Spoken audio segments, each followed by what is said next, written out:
Pittsburgh, on a day of chaos, when many are hoping the destruction of a city leads to peace, some current and former members of the Steelers organization have raised their voices in the conversation.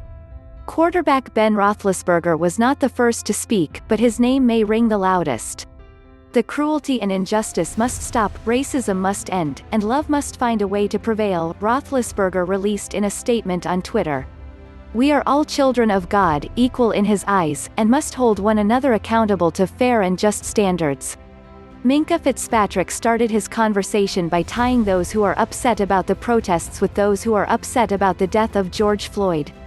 Fitzpatrick has since started asking followers to begin conversations with him, asking for their thoughts so they can have an open dialogue about the issue at hand. James Conner retweeted Browns wide receiver Odell Beckham Jr.'s tweet calling out those who are looking away from the side of change. Former Steelers Super Bowl champion Brett Keisel announced on social media that he was walking with protesters during Pittsburgh's scheduled rally on Saturday.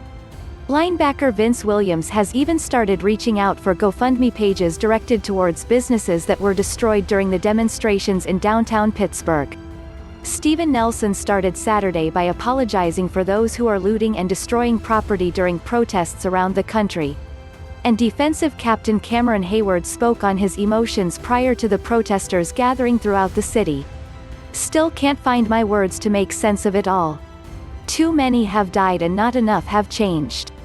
For nearly 2 hours, protesters in downtown Pittsburgh walked peacefully through the streets. Once they arrived on the corner of PPG Paints Arena, law enforcement announced that the demonstrations were now considered unlawful assembly. Over the course of the next several hours, the streets became violent, forcing the city to ask citizens to leave and for businesses to shut down. They eventually set a curfew for 8:30 p.m. that restricted anyone from being on the streets. Pittsburgh Mayor Bill Peduto tweeted his statement towards those looting and vandalizing the city, telling them they will be arrested for their actions. To those vandalizing downtown, you will be arrested, Peduto said. You have turned on the very mission, and more importantly, the people you supposedly marched for 2 hours ago. You have turned their peaceful march for justice into your self-centered, violent act of attention. Pittsburgh Public Safety announced 43 adults and 1 juvenile were arrested during the demonstrations. Noah Strackbine is a senior writer at All Steelers. Follow Noah on Twitter at Noah Strack, and All Steelers at @C_Steelers.